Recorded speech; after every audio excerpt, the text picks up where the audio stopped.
Welcome to the channel 831 Avo. Today we are back at the Sanchez residence.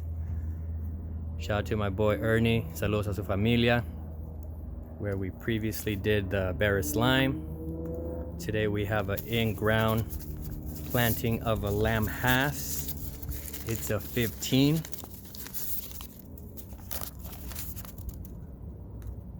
From Capulin Nursery, a 15, $85. That's a steal. That's Southern California growing ground prices. He still has a few left that have flower. There were some that were growing upright, but we opted with the one that suffered some dieback, and now we get this beautiful open center.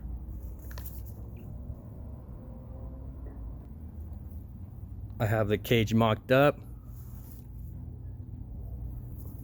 where I cut up to reveal this opening and then squish it flat.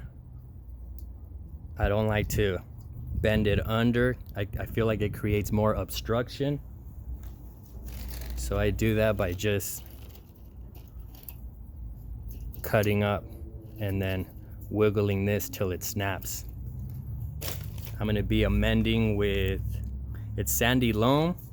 I'm already above grade, but I'm gonna go up a little more when I blend in the Pride Lands compost-free potting soil. No fertilizer, just mycorrhiza.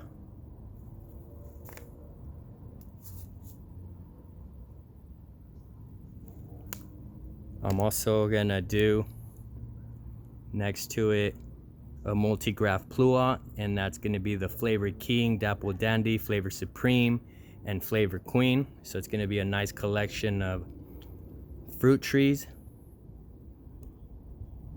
Barris lime to the right, lamb Hass,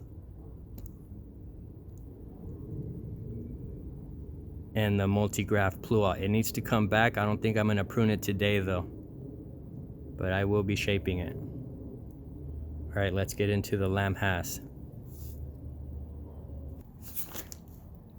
Bringing you right into the hole, we're gonna add some of the compost-free potty soil just to make it nice and airy and fluffy, well drainage. We're not gonna be babying the roots as much. This is a more mature and established tree. It's in a 15. I think it'll be fine.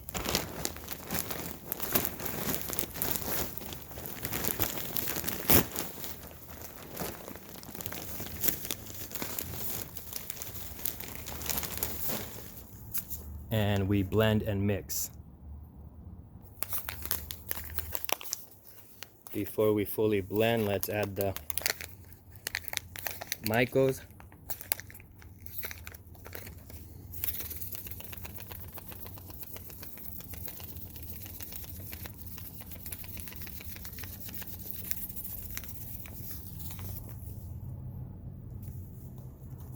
And we mix.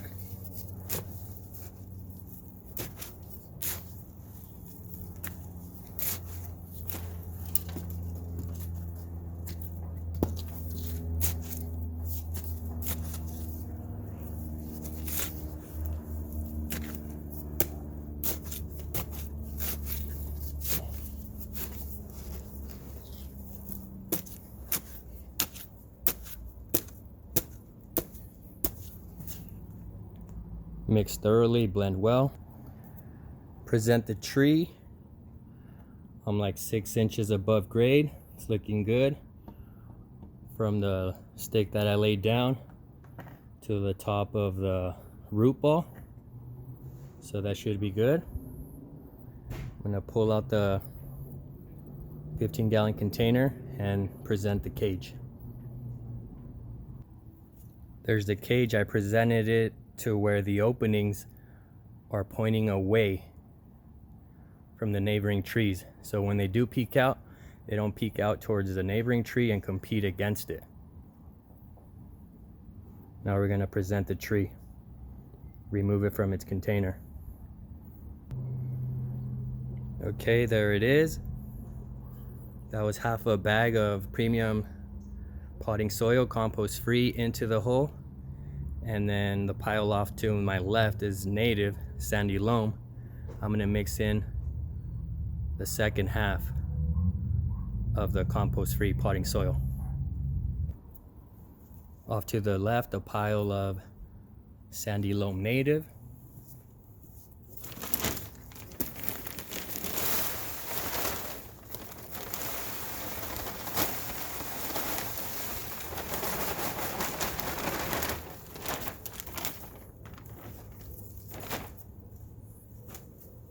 And we blend.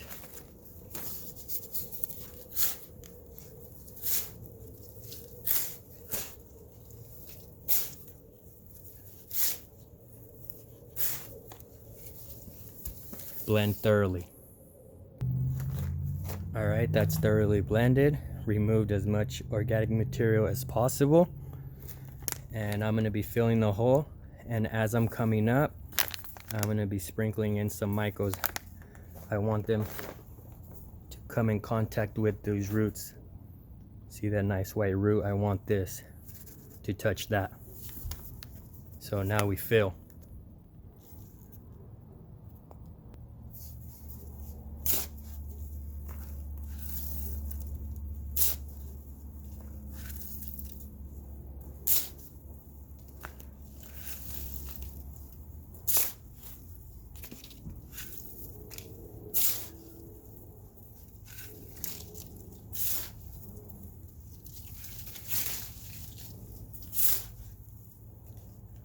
Try to be careful.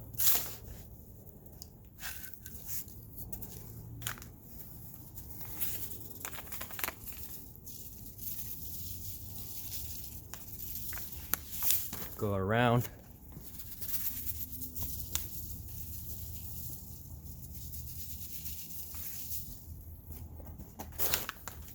And continue to fill. I drop it in the cage and then manually push it down as to avoid air bubbles. That was the last of the mycos, the mycorrhiza, and continue to fill.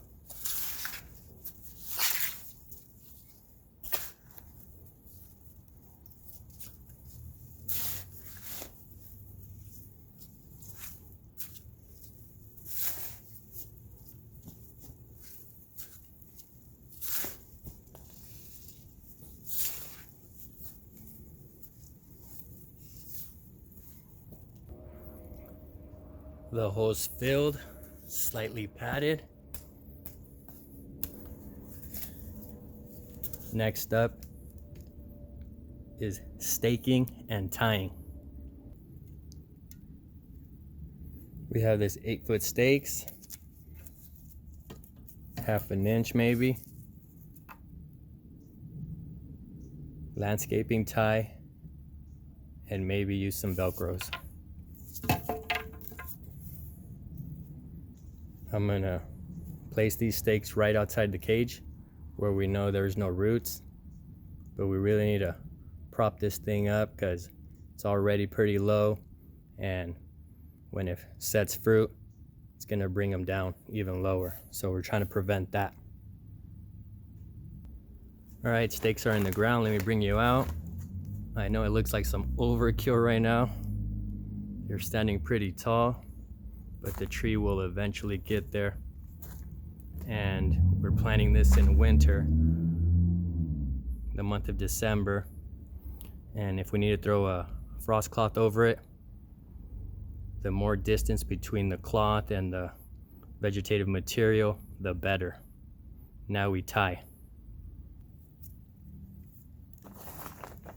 All right, those are the 2 stronger branches tied to the stake. This needs to come off towards the middle. So I already put a zip tie to it, and I'm gonna pull it to this stake right here. And then this one's going off to the left, and I want it to come towards the middle. So I'm gonna put a zip tie and tie it to this stake to open it up and avoid intersecting branches. All right, I looped a zip tie in between branches so it doesn't slip, and then tied it off. Same over here. zip tie loop between branches so it doesn't slip and tied off. Quick walk around. I have this.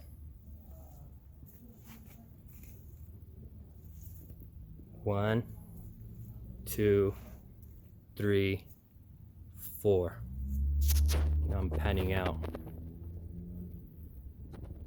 Thank you for tuning in. This is 831 Avo, Watsonville, California, Zone 9B, in-ground planting of a lamb hath. Please like, comment, share, and subscribe. Thank you.